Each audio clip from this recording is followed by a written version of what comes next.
गुरुर्ब्रह्मा गुरुर्विष्णु गुरुर्देवो महेश्वर गुरुर् साक्षात् परब्रह्म तस्मै श्री गुरुवे नमः।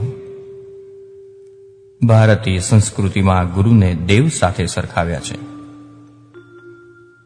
એક કાચી માટીના પિંડમાંથી નિર્મળ ભક્તિ અને સાતત્ય ભર્યા પ્રેમ દ્વારા સર્જન કરે છે ગુરુ।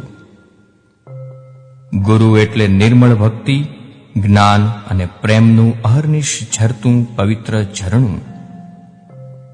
સાધુ શીલવાન હોય, જ્ઞાની પ્રાણવાન હોય અને માં કરુણાવાન હોય, પણ ગુરુમાં તો સાધુ, જ્ઞાની અને માનો ત્રિવેણી સંગમ હોય છે।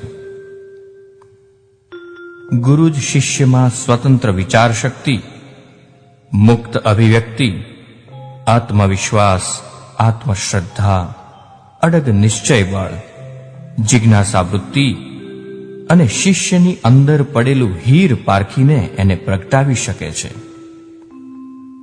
દેહો દેવાલયમ પ્રોક્તમ, માનવ શરીર એ જ દેવાલય છે અને અંદર રહેલો આત્મા દેહી તે જ દેવ છે। આ આત્મારૂપી દેવને અલંકૃત કરનાર તત્વ એટલે જ સદગુરુ।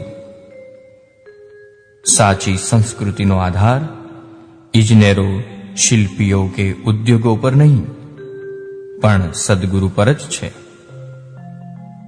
કસ્તુરી રૂપી શિષ્યમાં સુગંધ ઉમેરનાર પ્રાણતત્વ એટલે જ ગુરુ।